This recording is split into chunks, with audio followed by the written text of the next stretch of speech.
Ça fait longtemps, non? C'est pas un tantinet chiant, visuellement, d'avoir un énorme micro en face de sa gueule. Et je passe en micro-cravate. Vous me direz ce que vous en pensez, c'est peut-être quand même mieux de pouvoir faire une vidéo face cam sans avoir un énorme micro en pleine poire. Dernièrement, j'avais lancé pas mal de reviews par rapport à Daima et j'avais aussi donné mon avis sur le fait que la franchise Dragon Ball commençait un petit peu à perdre de son antan. Et j'en parle notamment juste ici sur l'avenir de la série et les décisions qui sont prises qui ne sont pas forcément les bonnes pour la franchise. Et devinez quoi, il y a eu un événement, comme plein de fois il y a des événements Dragon Ball et on n'a quasiment aucune annonce. On nous a envoyé des annonces sur annonces sur annonces au Genki Dama Tsuri. Et là, vous inquiétez pas, on a à manger et à boire. Il y a eu énormément de personnes, dont moi, qui demandaient ne serait-ce que la suite de Dragon Ball Super. Notamment sur le fait que bon, malgré ce qu'on pourra en dire, les arcs sont quand même sympatoches. Et on pourra aussi parler de certaines scènes.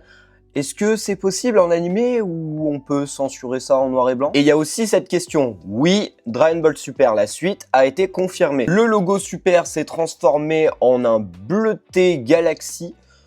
Je sais pas, pour signifier que c'est une nouvelle étape dans Dragon Ball. Et effectivement, Dragon Ball Super The Galactic Patrol est confirmé pour 2027. Donc vous aurez pas des reviews avant un petit moment. Et c'est enfin officiel. Et je me posais tellement de questions. Quelque part, côté marketing, c'est logique de faire la suite. Mais avec leurs décisions un peu particulières, notamment sur Dragon Ball Super Hero, alors que bon, on avait eu une animation de malade pour Dragon Ball Super Broly passé en CGI, qu'est-ce qui vous arrive?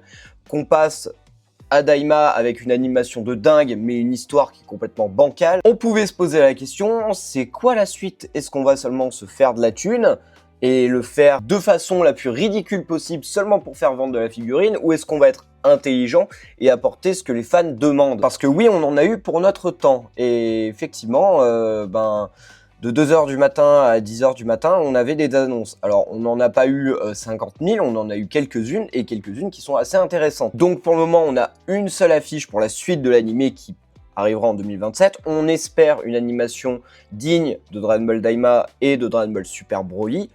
On verra bien ce qui va être donné. Je pense quand même qu'ils sont conscients que Dragon Ball Super a eu des problèmes, notamment sur l'animation, et le début de la série, surtout pour le début de la série. On avait une animation bâclée, en sachant qu'on avait eu un film juste avant qui était quand même assez acceptable, et on passait d'une animation assez dégueu, et il a fallu qu'on arrive à une cinquantaine, voire centaine d'épisodes pour avoir enfin une animation digne de ce nom. Et la Toei Animation est bien au courant du fait que le début de Dragon Ball Super a été un petit peu épineux. On a eu un film Dragon Ball Battle of Gods qui se centrait sur Beerus, un nouveau méchant qui est un dieu, et on nous remet cette adaptation en animé, mais en moins bon.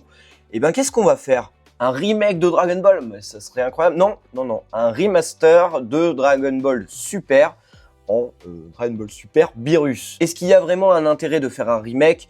Pas du tout. On a déjà eu un film, on a eu l'animé. Tout ce qu'on demanderait, c'est en fait avoir une bonne animation qu'on n'a pas eu avant. Et là, on nous annonce qu'il y a des plans qui sont retravaillés, qu'il va y avoir une possibilité d'avoir des scènes inédites qu'on n'a jamais vues, ça serait bien de se coller au manga. On a aussi des scènes comparées au film qui ne sont pas les mêmes que par rapport à l'animé.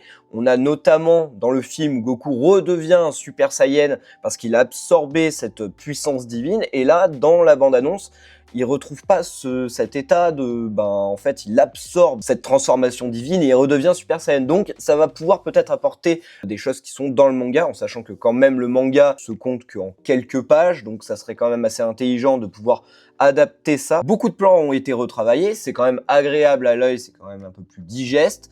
Après, on est loin d'une animation de Daima. Est-ce que je vais en faire des reviews? Sûrement, parce que tout va être cuté et ça va être à peu près, de ce que les gens disent, 6 à 7 épisodes pour Battle of Gods. La question c'est, est-ce que ça va continuer de faire l'arc de Champa, l'arc Black Goku, l'arc Survie de l'univers?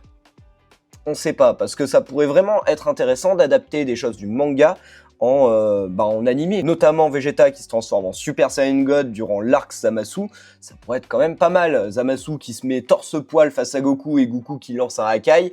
Ça pourrait être vachement intéressant. Est-ce qu'ils vont le faire? Ah bah ça après, on n'en sait rien. Donc on a de quoi faire jusqu'à attendre 2027. Et je suis persuadé que Dragon Ball Super Beerus n'est que le début.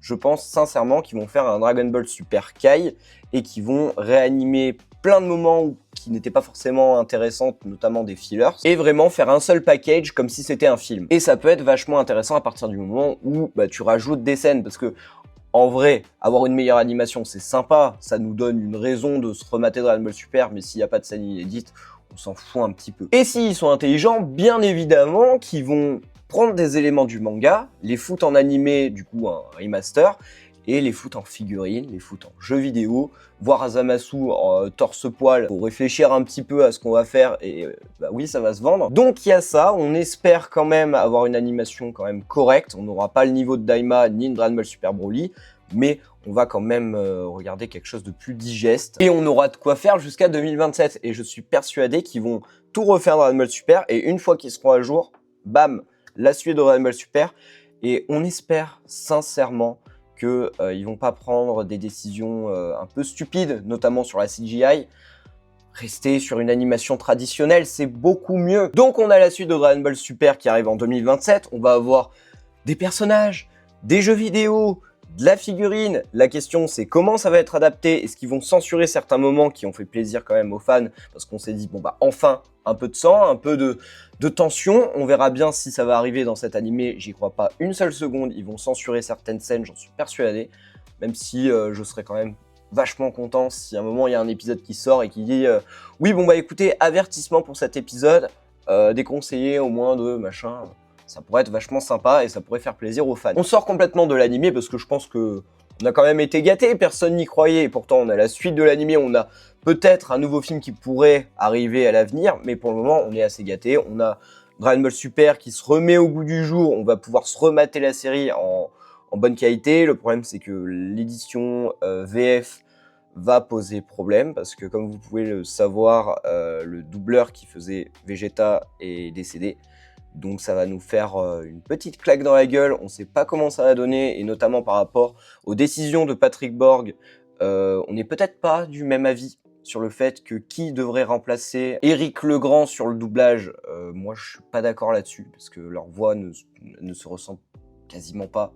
Donc on verra bien ce que ça va donner. Mais ils sont très bien capables de sortir un comédien qui sera à la hauteur de Éric Legrand, en tout cas qui pourra rapprocher sa qualité de doublage. Donc comme je disais, on sort complètement de l'animé et on parle jeux vidéo. Du début de Budokai Tenkaichi 1, de Budokai Tenkaichi 2, de l'emblème phénoménal qui est Budokai Tenkaichi 3, on arrive plusieurs années plus tard sur Sparking Zero. Sur les annonces de Sparking Zero, dès le début, on s'est pris une tension de malade. Tout le monde avait hâte, personne ne réalisait que, attends, Budokai Tenkaichi revient. Pourquoi ça ne s'appelle pas Budokai Tenkaichi? Parce qu'au Japon, ça s'appelle Sparking, et du coup, ils l'ont mis à l'international, même si je pense que ça se serait quand même plus vendu s'ils l'avaient appelé Budokai Tenkaichi 4, mais bon, on s'en fout un petit peu. Ils ne peuvent pas reprendre la base de Budokai Tenkaichi 3, à part sur les techniques, ils peuvent faire un petit copier-coller, mais il faut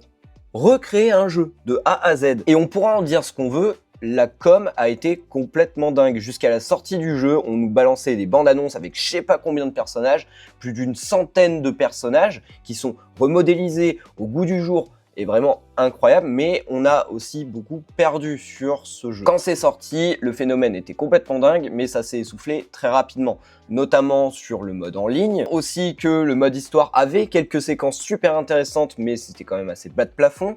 On avait aussi les maps, mais il n'y en a pas assez. On nous a aussi offert une petite boutique pour acheter ses personnages et ses vêtements, alors que bon, finalement, les vêtements, il n'y en a pas tant que ça, alors que Dragon Ball en propose quand même énormément. Suite à ça, on a eu énormément de DLC avec Daima, Super Héros et encore d'autres DLC. Sauf que ces ajouts ont été minimes, mis à part une nouvelle map. Mais ça ne suffit pas à faire revenir les fans de Dragon Ball. Une nouvelle annonce, nouveau costume, nouvelle map, nouveau personnage, nouveau mode, Mission 100 qui est de retour, qui avait débuté sur Budokai Tenkaichi 3, si je dis pas de bêtises, sur le mode Mission 100. C'est très simple, c'est 100 missions que tu vas devoir te battre sur certains personnages. Et c'est quand même assez intéressant de pouvoir passer de mission en mission, d'avoir des objectifs en fait. Et ce qui fait plaisir, c'est que ils écoutent les fans, ils font des efforts. Et ça, bah, ça arrive pas sur beaucoup de jeux. Et on fait référence surtout à Ubisoft qui est en train de partir en couille. Je fais une aparté. La série Watch Dogs est terminée, j'arrive toujours pas à m'en rendre compte. C'est hallucinant. On a du Bardock Super Saiyan, on va avoir du Tao Pai Pai, Holo Daimao, Gohan en tenue de Goku, de nouvelles techniques.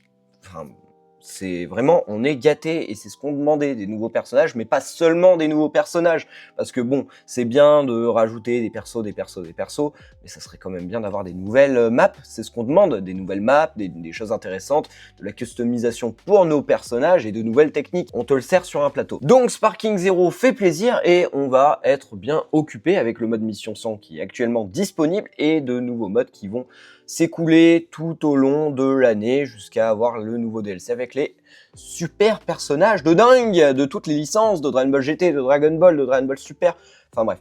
C'est vraiment super intéressant et ça fait plaisir. Second jeu, étant un grand fan des Dragon Ball Xenoverse, notamment le 1 et le 2, si vous êtes fan de Dragon Ball et que vous n'avez jamais joué à ces jeux, mais qu'est-ce que vous attendez? À la sortie de Dragon Ball Xenoverse, on nous propose une personnalisation de dingue pour notre personnage, c'est le personnage principal, et pour une fois, on ne retrace pas toujours la même histoire de Dragon Ball, on nous retrace cette histoire qui commence un peu à être fissurée, l'histoire est cassée et on va avoir vraiment des séquences qu'on n'a jamais vues, des nouveaux antagonistes et une multitude de personnages. Malgré certains problèmes sur la licence, notamment que tu peux pas passer de Super Saiyan à Super Saiyan God dans le jeu, ce qui est quand même assez dommage, c'est un personnage à part entière, et malgré ça, les animations sont quand même assez dingues et notre personnage est customisable. On peut récupérer les techniques de nos personnages préférés et on peut vraiment avancer avec ce personnage-là et se transformer en Super Saiyan. Suite à ça, Dragon Ball Xenoverse 2 arrive, c'est Xenoverse en 1000 fois mieux. On a une map où on peut voler, on a de la customisation, des entraînements, une histoire qui va beaucoup plus loin. On a une multitude de personnages, de quêtes parallèles qu'on va pouvoir faire avec nos potes. Et avec les années, Dragon Ball Xenoverse sort des DLC qui sont toujours payants. Actuellement, si vous achetez Dragon Ball Xenoverse, vous allez tourner des yeux quand vous allez voir le prix de tous les DLC si vous ne les avez pas achetés au moment T, parce que ça coûte la peau du cul. Mais c'est des DLC qui vaut le coup.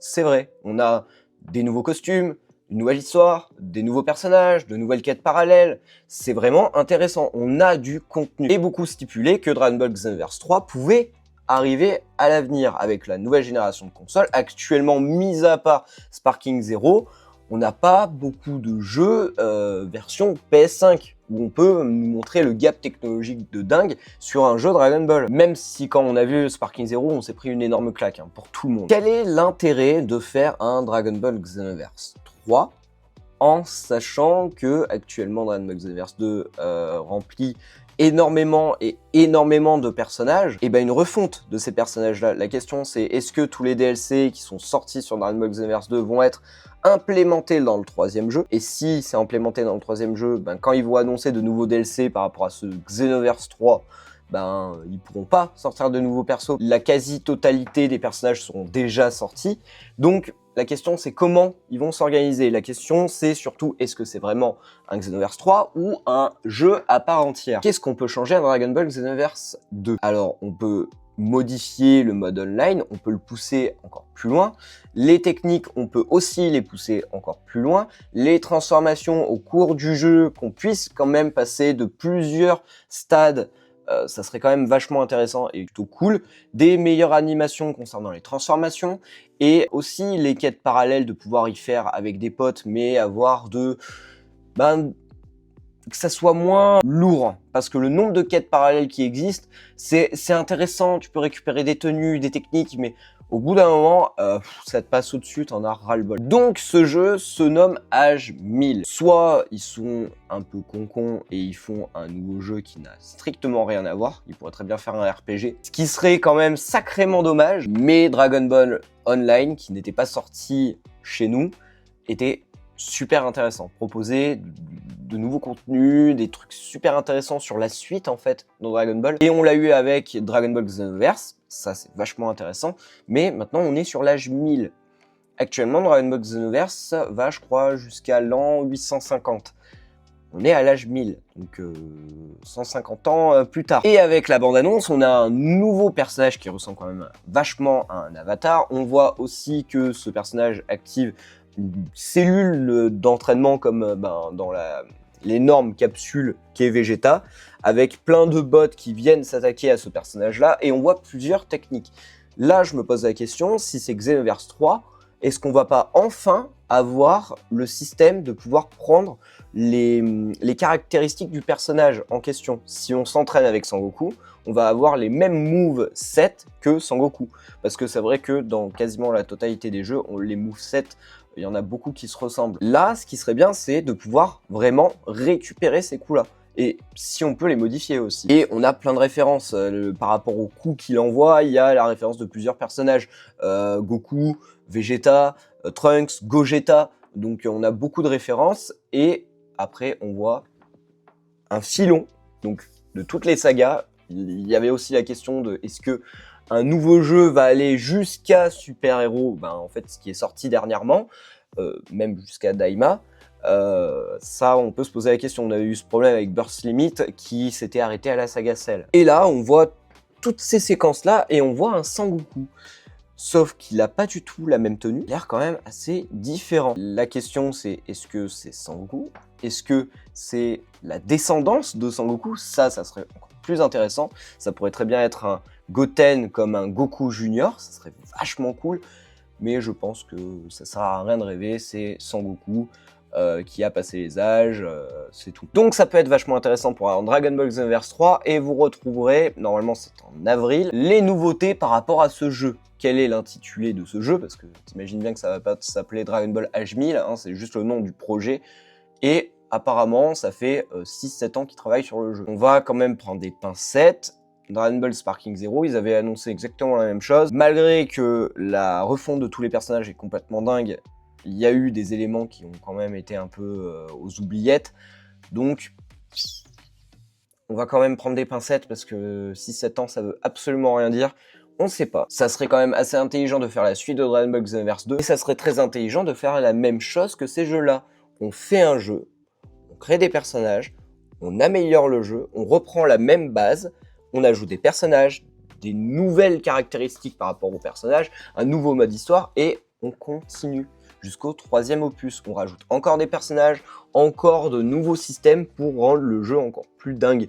Et en fait, c'est comme si tu avais eu un même jeu qui s'était amélioré avec le temps. Dragon Ball Xenoverse 3, en espérant, devrait être ça. Tu reprends la même base, tu reprends plein d'éléments de l'ancien jeu, tu remodélises un tout petit peu, juste tu changes le style figurine et tu le fonds en version un peu animée.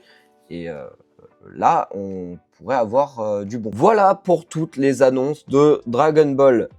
On attend, on patiente, on attend quand même 2027. D'ici là, GTA 6 devrait être sorti, hein, on croise les doigts. Mais on va attendre, on va patienter. Donc, on va mater la suite. Dragon Ball Super, hein, on repart sur les mêmes bases, donc bon. Mais j'espère vraiment que des scènes inédites vont être mentionnées et que ça va continuer. Arc Beerus, Arc Champa, Black Goku, Arc Survie de l'univers. Ça pourrait être vachement cool de voir Tortue Géniale esquiver le coup de Jiren, même si c'est complètement con. On se retrouve pour de prochaines aventures. N'hésitez pas à me donner votre avis dans les commentaires, à vous abonner, ça m'aide énormément quand on est une petite chaîne. Ça donne un peu de motivation à continuer les vidéos et j'espère qu'on se retrouve pour de prochaines aventures. Merci à tous et on se retrouve pour la suite. Ciao!